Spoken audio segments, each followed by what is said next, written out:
Hello my dear students, I am Bhupendra खरे।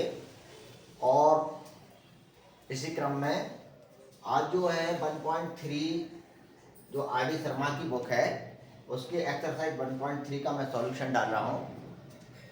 तो यहाँ देखिए क्वेश्चन नंबर फर्स्ट है और इसमें लिखा हुआ है which of the following are examples of imputations. मतलब ये जो 5 एग्जाम्पल्स हैं और आपको ये बताना है कि इसमें कौन सा एम्पटी सेट है और कौन सा एम्पटी सेट नहीं है। तो सबसे पहले फर्स्ट हमने क्वेश्चन पढ़ा और इसमें लिखा हुआ है set of all even natural number. मतलब ऐसे इवन नेचुरल नंबर्स हैं, उन सभी इवन नेचुरल नंबर्स का जो डिविजिबल बाई 5 हो, जो 5 से डिवाइड करते हो, और उन सभी का जो सेट है वो क्या आपका एम्पटी सेट होगा। तो देखिए 5 से डिवाइड होने वाले इवन नेचुरल नंबर एक तो 10 हो जाएगा, एक 20 हो जाएगा, एक 30 हो जाएगा, 40 अप टू इनफाइनाइट। इसी ऑर्डर में अगर अपन बढ़ते जाएंगे तो बहुत सारे आपको ऐसे नंबर्स मिलने वाले हैं जो डिविजिबल 5 है और इवन नेचुरल नंबर भी हैं। तो आपको क्या समझ में आ रहा है, जब ये सारे नंबर्स इसमें इस सेट में आ जाएंगे तो क्या ये एम्पटी सेट होगा? नहीं होगा। यस, तो क्या हो जाएगा इसका आंसर? आंसर नंबर 1, ये क्या होगा? Not empty set.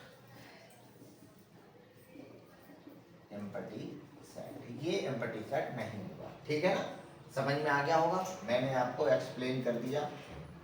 Question number second देखिए। अब सेकंड में है set of all even prime number. तो इवन प्राइम नंबर जो है ना वो 2 आ जाता है। तो ये एक एलिमेंट तो आ गया इस सेट में। तो जब इस सेट में एक एलिमेंट है तो ये वाला सेट भी आपका नॉट या नो एम्पटी सेट होगा। क्योंकि एम्पटी सेट की डेफिनेशन क्या है? इस एम्पटी सेट मतलब वो सेट होता है जिसमें कोई भी एलिमेंट ना हो, और इसमें एक एलिमेंट आ गया तो ये तो सिंगलटन सेट हो गया। तो क्वेश्चन नंबर जो सेकंड है एग्जांपल, वो भी आपका एम्पटी सेट का नहीं है। अब थर्ड देखते हैं। थर्ड क्वेश्चन में है x such that x² - 2 = 0 and x is a rational number। मतलब x एक ऐसा रेशनल नंबर है जो इस इक्वेशन को वेरीफाई करता है। ठीक है ना, जो इस इक्वेशन को वेरीफाई करेगा। तो इस इक्वेशन को वेरीफाई करने के लिए सबसे पहले मुझे अब इसका सॉल्यूशन निकालना पड़ेगा। तो x² - 2 = 0, तो x = प्लस का 2, x² = प्लस का 2 इम्प्लाई x = √2। तो ये जो √2 है वो प्लस का भी होगा और माइनस का भी होगा। बट ये क्या है, ये देखो इसका सॉल्यूशन तो मिल गया मुझे, लेकिन इसमें क्या लिखा है? x is a rational. तो ये +2 क्या होता है? Not rational. और -2 वो भी नॉट रेशनल। तो ना तो इसमें +2 लिया जाएगा ना इसमें -2 लिया जाएगा, क्योंकि जो √2 है वो क्या है? इरेशनल वैल्यू है। तो ना प्लस √2 होगा ना ही माइनस √2 होगा, यानी इसमें कोई भी एलिमेंट इसका नहीं आएगा। तो जो थर्ड है वो जब कोई एलिमेंट नहीं आ रहा तो क्या हो जाएगा? थर्ड एम्पटी सेट हो जाएगा। Yes, it is a empty. Yes, it is a empty set. ठीक है, अब चलते हैं क्वेश्चन नंबर 4 की ओर। 4 में हमें देखना है x such that x is a natural number। मतलब एक ऐसा नेचुरल नंबर देखना है जो x is less than to 8। मतलब जो x जो है 8 से कम हो और उसी x की वैल्यू 12 से ग्रेटर भी हो। तो ऐसा कोई भी नेचुरल नंबर नहीं है कि जो 8 से लेस हो और 12 से ग्रेटर हो। अगर वो x 8 से लेस होगा तो 12 से ग्रेटर नहीं होगा, अगर 12 से ग्रेटर होगा तो x से लेस नहीं होगा। दोनों कंडीशन, ऐसा कोई भी नेचुरल नंबर इन दोनों कंडीशन को वेरीफाई नहीं करता, तो कोई नेचुरल नंबर नहीं आएगा। तो ये भी क्या हो जाएगा? ये भी आपका एम्पटी सेट बन जाएगा। Yes, it is a empty set. Last, first का लास्ट क्वेश्चन है x such that x is a point common to any two parallel line। तो कोई भी अगर दो पैरेलल लाइन होंगी तो उस पर कोई कॉमन पॉइंट तो होगा ही नहीं। तो इसमें क्या है? ऐसे पॉइंट हैं जो कॉमन है, तो इसमें कोई भी कॉमन पॉइंट नहीं आता क्योंकि पैरेलल लाइन पर कोई पॉइंट कॉमन होता ही नहीं है। तो ये भी आपका क्या हो जाएगा? यस, और ये भी आपका एम्पटी सेट बन जाएगा। चलिए अब अपन चलते हैं क्वेश्चन नंबर 2 की ओर। तो देखें क्वेश्चन नंबर सेकंड है ये, और क्वेश्चन नंबर सेकंड में क्या लिखा हुआ है, which of the following sets are finite and which are infinite, मतलब कौन से फाइनाइट सेट हैं और कौन से इनफाइनाइट सेट हैं। तो आपको जानकारी होगी कि फाइनाइट सेट और इनफाइनाइट सेट क्या होते हैं। जिस सेट में इनफाइनाइट एलिमेंट हो तो वो इनफाइनाइट सेट होता है, जिस सेट में केवल फाइनाइट मतलब जिन्हें हम काउंट कर सकते हो, अगर ऐसे एलिमेंट हो तो वो फाइनाइट सेट हो जाता है। तो पहला जो क्वेश्चन है इसमें लिखा हुआ है set of concentric circle in a plane. Suppose that हमने ये प्लेन ले लिया और इसमें एक सेंटर ले लिया। कॉन्सेंट्रिक का मतलब होता है ऐसे सर्किल जिनका सेंटर बिल्कुल सेम हो। तो सपोज दैट थोड़ी सी रेडियस ली और एक सर्किल बना लिया, फिर उसी सेंटर को लेके दूसरा सर्किल बना लिया, फिर थर्ड बना लिया, फिर फोर्थ बना लिया। ऐसे कितने अपन इस प्लेन में ड्रॉ कर सकते हैं जिनका सेंटर सेम हो। तो आंसर क्या हो जाएगा, इनफाइनाइट। तो जो फर्स्ट का आंसर है तो वो कौन सा होगा, फर्स्ट वाला जो है वो होगा infinite set, infinite set. Second देखिए, सेकंड में लिखा है set of letters of the English alphabet. तो अगर इंग्लिश अल्फाबेट के अगर अपन लेटर्स को काउंट करेंगे तो वो टोटल लेटर्स कितने होते हैं, A B C D E F G H I J K L M N O P Q R S T U V W X Y Z. तो जेड तक चलेंगे तो टोटल हम काउंट कर सकते हैं 26 होते हैं। तो मैंने काउंट कर लिया, तो ये वाला जो सेट है वो क्या हो जाएगा, फाइनाइट सेट हो जाएगा। ये आपका हो गया फाइनाइट सेट। इसी ऑर्डर में अपन चलेंगे, थर्ड क्वेश्चन पे देखेंगे। इसमें x एलिमेंट है और इसकी प्रॉपर्टी क्या दी गई है कि x कैसा है, नेचुरल नंबर है, और x is greater than to 5, मतलब ऐसे नेचुरल नंबर जो 5 से ग्रेटर हो। तो 5 से ग्रेटर नेचुरल नंबर क्या होगा, 6 होगा, 7 होगा, 8 होगा, 9 होगा, 10 अप टू इनफाइनाइट। तो इसमें भी इनफाइनाइट एलिमेंट्स आ रहे हैं। तो ये वाला जो सेट है वो भी आपका इनफाइनाइट सेट का ही एक एग्जाम्पल है। तो ये हो गया इनफाइनाइट सेट। चलिए क्वेश्चन नंबर 4 में पहुंचते हैं। क्वेश्चन नंबर 4 में है x such that x belongs to n। ये भी नेचुरल नंबर है बट इसमें कंडीशन क्या अप्लाई है, थोड़ा सा चेंज है। ये x is less than 200।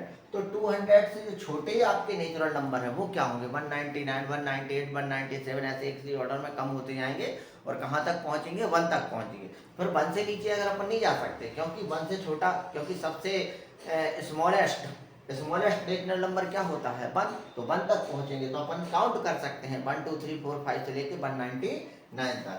तो ये कौन सा होगा, जब हम काउंट कर सकते हैं तो ये वाला जो सेट होगा वो फाइनाइट सेट होगा। तो ये आपका आंसर हो गया, फोर्थ का आंसर क्या है, फाइनाइट सेट।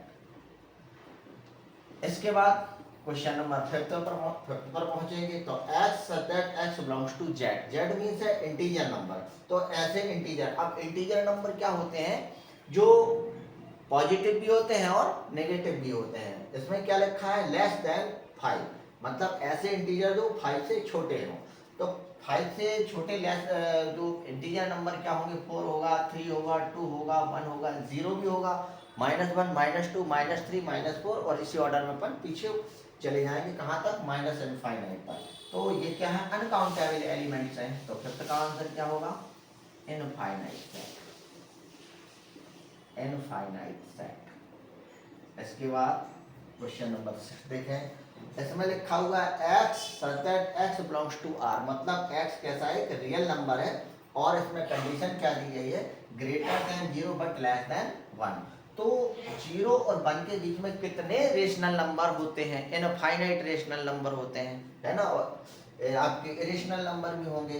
तो जो रेशनल और इरेशनल होते हैं, क्लास 9th में पढ़ा भी होगा आपने, है ना, find the 6 rational number between the 1/3 and 1/4 exercise, शायद ये आपका 2 का या 1 का ऐसा कोई क्वेश्चन है।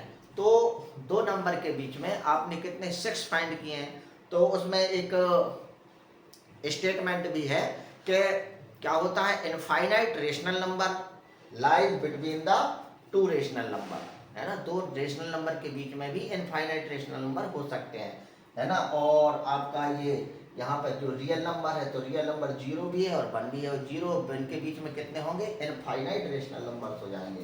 तो इसका आंसर क्या हो जाएगा, ये होगा आपका इनफाइनाइट सेट। इनफाइनाइट। ये आपका हो गया इनफाइनाइट सेट। तो ये देखा आपने, क्वेश्चन नंबर सेकंड भी आपका टोटल कंप्लीट हो गया। अब अपन पहुंचते हैं क्वेश्चन नंबर थर्ड। तो देखिए question number third, which of the following sets are equal, कौन से सेट आपके इसमें इक्वल सेट हैं। तो इक्वल सेट का ये क्वेश्चन करने से पहले आपको पता होना चाहिए कि इक्वल सेट होता क्या है। If two sets have the same element and same cardinal number, अगर उनके जो जो सेट हैं, सेट में जितने भी एलिमेंट हैं वो एलिमेंट भी सेम हो और नंबर ऑफ एलिमेंट भी सेम हो, तो वो दोनों के दोनों सेट कैसे होते हैं, इक्वल सेट कहलाते हैं।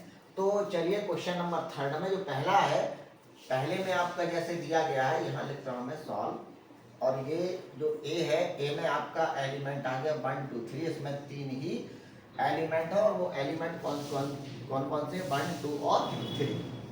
जो सेकंड है इसमें क्या है, ये दे दिया x बिलोंग्स टू r, मतलब इसमें रियल नंबर होंगे और जो इस इक्वेशन का सॉल्यूशन होगा। तो चलिए इस इक्वेशन को अगर अपन सॉल्व करेंगे तो x² - 2x + 1 = 0। इसको आप कैलकुलेट करें, तो कैलकुलेट करेंगे तो क्या आ जाएगा, x² - x - x + 1 = 0। x common ले लिया, x - 1 कॉमन ले लिया, x - 1 = 0। तो x - 1 और यहाँ x - 1 = 0, तो x - 1 का होल स्क्वायर = 0 इम्प्लाइज x - 1 = 0, तो x = 1।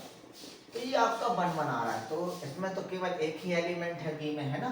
तो ये b जो है ना, b में ओनली एंड ओनली 1 एलिमेंट ही होगा।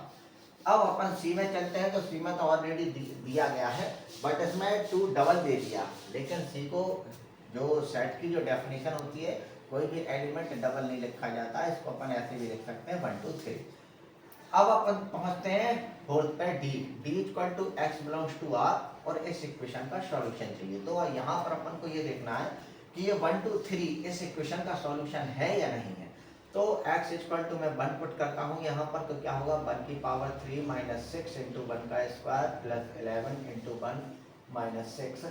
अब इसका आंसर 0 आना चाहिए, 1 6 + 11 - 6, तो ये माइनस का 12 और ये 12, यस ये 0 आ गया। तो x = 1 इसका एक आंसर हो गया। तो एक सॉल्यूशन मुझे मिल गया इसका।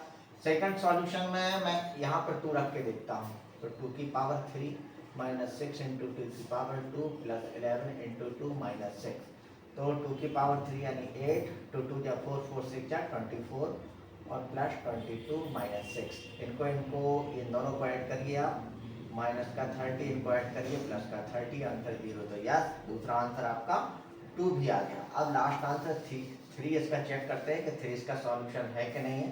तो x = अपन 3 पुट करेंगे, तो 3 की पावर 3 - 6 × 3 की पावर 2 + 11 × 3 - 6, ठीक है ना भाई। क्लास 9th में अपन ने रिमाइंडर थ्योरम पढ़ी थी, उसी बेस पर अपन इसको सॉल्व कर रहे हैं, ठीक है ना। तो x = 3 पुट करके देखा, तो इसको चेक करते हैं, 3 3 या 9 3 या 27, 3 3 या 9 9 9 × 6 54 33 और -6। अब यहाँ पर ये पॉजिटिव है, ये पॉजिटिव, दोनों को ऐड करते हैं, 3 और 7 10, 3 2 5 1 6, और इसको किया तो ये भी 6, यस। तो ये तीनों ही आंसर इसके हैं। तो 1 2 3 तीनों ही इस इक्वेशन के, मतलब इस क्यूबिक क्वेश्चन ये है आपका इक्वेशन पावर 3 वाला, है ना। तो क्यूबिकल है ये। तो इसके जो x के 3 आंसर होंगे, तो अपन उसको कैसे लिखेंगे, 1 2 3। अब इन चारों में, ये चारों का मैंने, ये जो था रोस्टर मेथड था, रोस्टर मेथड थी, और इसकी ये जो है सेट बिल्डर फॉर्म में दिया था, ये भी सेट बिल्डर में, ये रोस्टर में है। तो मैंने सभी को रोस्टर में चेंज करके आपको बता दिया। अब ऑलरेडी आपको समझ में आ रहा होगा कि कौन सी इक्वल है कि नहीं है। देखो A1 2 3, C1 2 3 और D1 2 3, और B जो सेट है इसमें केवल एक एलिमेंट है, तो इक्वल आपको समझ में आ रहा होगा, A = C = D, ये तीनों के तीनों आपके कौन से हो जाएंगे, इक्वल सेट बन जाएंगे, ठीक है। अब अपन चलते हैं क्वेश्चन नंबर 4 की ओर। चलिए क्वेश्चन नंबर 4 पर पहुंचते हैं। इसमें लिखा है are the following sets are equal. अब आपको ये जो सेट दिए गए हैं वो सेट बिल्डर फॉर्म में है, तो तो सेट बिल्डर फॉर्म से अपन इसको पहले रोस्टर फॉर्म में चेंज कर लेंगे, और रोस्टर फॉर्म में चेंज करने के बाद फिर हम देखेंगे कि कौन से सेट इक्वल है और कौन से सेट इक्वल नहीं है। तो चलिए पहला क्वेश्चन है, इसको अगर हम सेट बिल्डर में चेंज करना चाहें तो कैसे चेंज होगा ये ए इक्वल टू ऐसे लिखेंगे हम। क्या बोला गया है क्वेश्चन में, x that x is a letter in the word, कौन सा है, रीप लिखा हुआ है। तो इसमें कौन कौन से लेटर यूज किए गए हैं, आर यूज किया गया है, ई को यूज किया है, ए को और पी को, तो इसमें 4 लेटर्स यूज किए गए हैं, ठीक है। जो दूसरा है x that x is a letter in the word paper, तो ये बी सेट है और बी सेट में पहले पी आ गया, फिर ए आया, फिर पी डबल से नहीं लिखेंगे, फिर ई आ जाएगा और फिर आर आ जाएगा। तो यहाँ देखिए पी यहाँ है ए ई आर आर, तो ए और बी तो मुझे इक्वल समझ में आ रहे हैं ना, इक्वल है भी। अब इसके बाद जो सी सेट है, सी सेट में क्या दिया गया है, रो, तो ये आर हो गया, ओ हो गया, बी हो गया और बी हो गया। तो यहाँ ओ एक्स्ट्रा आ गया जो ए और बी में नहीं है। तो इक्वल सेट कौन से होंगे, इक्वल सेट होंगे आपके, है ना, यहाँ लिख देते हैं इक्वल सेट ए इक्वल, ये दोनों जो है ना आपके इक्वल सेट, और सी आपका इक्वल सेट नहीं होगा, ठीक है ना, समझ में आ गया। अब देखिए क्वेश्चन नंबर, तो देखें क्वेश्चन नंबर 5 है ये, और 5 में क्या लिखा है, from the sets given below, ये A B C D 4 sets हैं, और इसमें आपको ये बताना है कि कौन से पेयर ऐसे हैं जो इक्विवेलेंट सेट हैं। तो सबसे पहले आपको ये क्लियर होना चाहिए इक्विवेलेंट सेट्स होते क्या हैं। तो ऐसे 2 सेट जिसमें नंबर ऑफ एलिमेंट सेम हो, बट एलिमेंट अगर डिफरेंट भी हो तो भी चलेगा, है ना। जो नंबर ऑफ एलिमेंट है वो सेम होना चाहिए। जैसे अगर सेट ए में 3 एलिमेंट है, तो सेट बी में भी अगर 3 एलिमेंट है, भले डिफरेंट है या सेम है उससे कोई फर्क नहीं पड़ता। तो सेम है तो वो इक्वल सेट बन जाएगा, अगर डिफरेंट है मतलब नंबर ऑफ एलिमेंट सेम है बट एलिमेंट डिफरेंट है तो वो इक्वल सेट बन जाए, इक्विवेलेंट सेट बन जाएंगे। तो इस बेस पर आप एक बात कह सकते हैं कि जितने भी इक्वल सेट होते हैं वो इक्विवेलेंट सेट भी होते हैं, यानी every equal set is a equivalent set. But इसका अपोजिट क्या है, अपोजिट आपका ट्रू नहीं होगा कि every equivalent set is a equal set, ये नहीं होगा, है ना। मतलब जितने भी इक्वल सेट हैं वो इक्विवेलेंट होंगे, लेकिन सभी इक्विवेलेंट सेट इक्वल सेट नहीं हो सकते। तो यहाँ पर मुझे यहाँ डिफरेंस नहीं बताना, मुझे तो केवल इक्विवेलेंट सेट बताना है।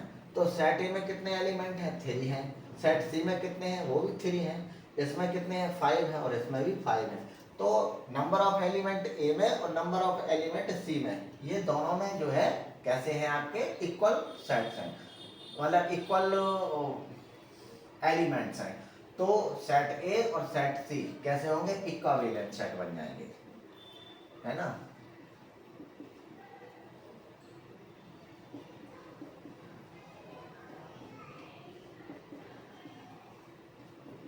कौन से होंगे, ए और सी, और ये इक्विवेलेंट सेट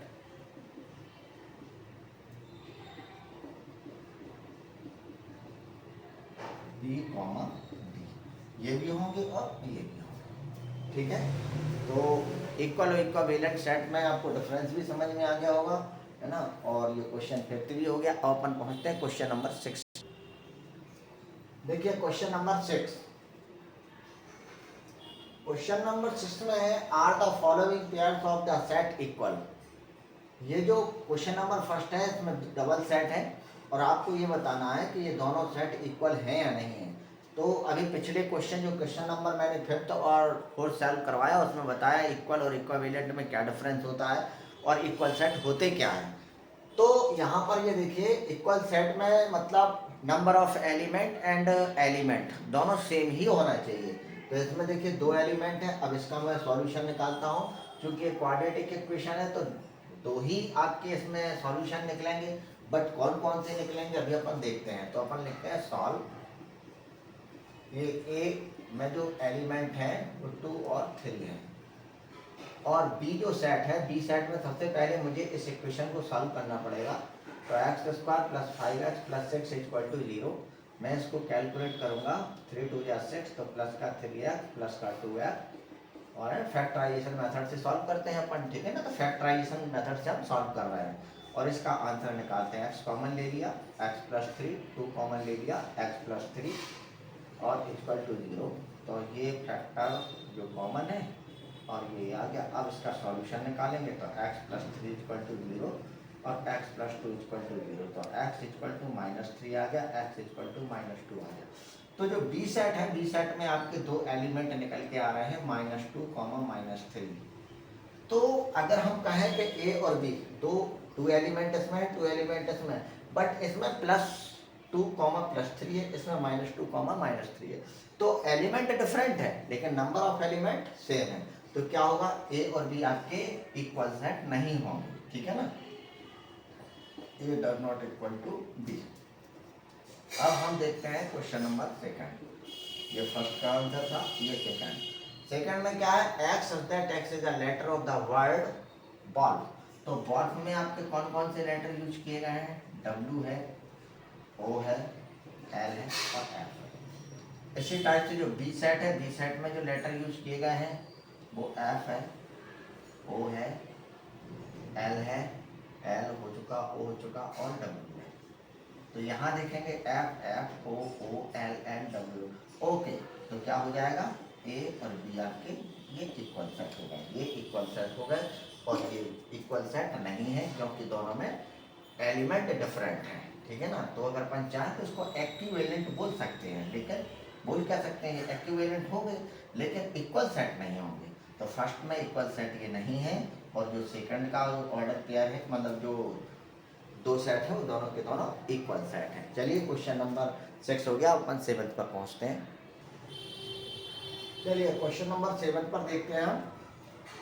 लिखा हुआ है from the set given below, ये नीचे कुछ सेट दिए गए हैं और इनमें हमें ये सेलेक्ट करना है कि कौन सी इक्वल सेट है, कौन सी इक्विवेलेंट सेट है। तो सबसे पहले हम इक्वल सेट सेलेक्ट करते हैं। तो क्या लिखते हैं, इक्वल सेट। अब इक्वल सेट तो आपको पता है जिनमें नंबर ऑफ एलिमेंट और एलिमेंट दोनों ही सेम हो। तो यहाँ पर देखिए 0 और a, और कहीं दिख रहा है आपको 0 और a नहीं, छोड़ दीजिए इसको। b में 1 2 3 4, 4 एलिमेंट है और 1 2 3 4। d में 3 1 2 4, तो यस b और d इक्वल सेट होंगे, ठीक है ना। और आगे बढ़ते हैं, 1 2 3 4 और कहीं नहीं है। अब इसके बाद c में 4 8 12, यहाँ देखते हैं 4 8 12 ऊपर कहीं नहीं है। हाँ, f में है 8 4 12, तो वो c इक्वल टू f हो जाएगा। तो ये दो सेट है ना, ये दोनों इक्वल सेट हो जाएंगे। अब इसके बाद 1 0 और कहीं दिख रहा है नहीं, ये हो चुका आपका g 1 5, ठीक है, ओके। तो ये जो b और d आपके इक्वल सेट है, इसी टाइप से c और f इक्वल सेट है। अब हम चलते हैं एक्विवेलेंट सेट पर। एक्विवेलेंट सेट्स, तो यहाँ पे आपको देखना है नंबर ऑफ एलिमेंट से। तो जैसे a है, a के साथ 2 एलिमेंट वाला और कौन सा सेट है, ये देखो H भी है और E भी है। तो A, E और H ये दोनों ही एक्विवेलेंट सेट होंगे, ठीक है। मतलब 1 ये H वाला और ये A, E, H, ये दोनों तीनों जो है सेट, इसमें दो दो एलिमेंट है, तो दोनों ये तीनों सेट जो है एक्विवेलेंट सेट हो जाएंगे। अब इसके बाद देखिए आप 1 2 3 4, B में 4 है, D में भी 4 है, G में भी 4 है ना। तो क्या हो जाएगा, B सेट B में 4 है और 4 D में भी है और G में भी 4 है ना, और किसी में। तो B D G ये भी इक्विवेलेंट सेट हो जाएंगे। अब हम देखते हैं 3 वाले। तो 3 वाले में कौन कौन से हैं, ये एक तो C हो गया है ना, 3 3 3 3 और टैप हो गया, तो सी कॉमा एम भी इक्विवेलेंट सेट है। तो इस टाइप से ये इक्विवेलेंट सेट और इक्वल सेट का अपन ने क्या क्लासिफिकेशन कर दिया। ठीक है, आप क्वेश्चन नंबर 8 पर पहुंचते हैं। ये देखिए question number 8, which of the following sets are equal, इनमें से आपको बताना कौन सी इक्वल सेट है। तो पहला जो है इसमें लिखा है such that x belong to n, यानी नेचुरल नंबर है, और कैसे नेचुरल नंबर है जो लेस देन 3 है। तो ए का आंसर हो जाएगा 1 एंड 2। अब बी में भी 1 एंड 2 है, 1 कॉमा 2, इसमें भी 2 ही एलिमेंट है, तो ऑलरेडी ए और बी तो इक्वल सेट हो गए। और चेक करते हैं, बी में इसमें लिखा हुआ है x such that x is the odd, odd तो आपका 1 कॉमा 3 होगा जो लेस देन 5 होंगे, तो ये नहीं होगा। और इसमें ये ई हो गया, तो ई में भी आपके 2 ही एलिमेंट है 1 कॉमा 2। भले ही आपका 1 बार बार लिखा हुआ है लेकिन वो नहीं माना जाता, सेट में एक एलिमेंट सिंगल टाइम मतलब वही एक बार ही लिखा जाता है। तो ए इक्वल बी इक्वल बी, ठीक है। अब दूसरे में देखते हैं, ये जो सी है, सी में 3 1 है, और इसका आंसर चेक करेंगे तो इसमें भी 1 3 आएगा और इसमें भी 1 3 है। तो कौन कौन से हो जाएंगे आपका दूसरे नंबर पे, C equal D equal F, तो ये C D F equal set हो जाएंगे और ए बी इक्वल सेट हो जाएंगे। अब अपन नेक्स्ट क्वेश्चन में, तो चलिए क्वेश्चन नंबर 9, और ये आर डी शर्मा की जो बुक है 1.3 उसका लास्ट क्वेश्चन है। इसमें लिखा हुआ है so that the set of letter needed to spell, ये आपका लिखा है and the set of the letters needed to the spell, ये आर इक्वल, तो ये आपको दोनों बताना है। तो ये जो पहला वर्ड है इसके हम जो लेटर्स है उसको सपोज दैट ए सेट मान लेते हैं या कोई अपन पी सेट मान लो। तो ए में जो आपके जो लेटर होंगे वो क्या होगा, सी होगा, ए होगा, टी होगा, आर होगा, और बस ये।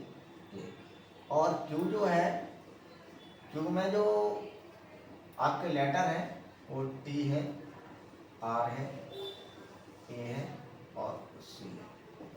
तो आप खुद बता सकते हैं कि पी एंड क्यू कैसे होंगे। Yes, P and Q R. तो चलिए एक्सरसाइज 1.3 टोटल आपकी कंप्लीट हो जाती है। देखिए मार्केट में बहुत सारी बुक्स हैं, एनसीईआरटी की है, आर डी शर्मा की है, आर एस अग्रवाल की, और और भी अदर्स राइटर्स की बुक्स हैं। लेकिन अगर आपको एनडीए और आईआईटी जैसे एग्जामिनेशन की आपको प्रिपरेशन करना है तो मेरा ऐसा मानना है कि ये आर डी शर्मा की बुक बहुत अच्छी है, और इसकी आप अगर total 1 to all 5th example और एक्सरसाइज की तैयारी करते हैं तो आपको ऐसे टेस्टों में बहुत हेल्प मिल जाएगी। अगर आपको ये मेरा सॉल्यूशन अच्छा लगा हो तो मेरे चैनल को सब्सक्राइब करिए और लाइक करिए, और अगर आपको कुछ और स्पेशल कुछ क्वेश्चंस हैं जो आपके जो आप सॉल्व करवाना चाहते हैं तो कृपया मुझे कमेंट करके भेजिए। Thank you. ओके।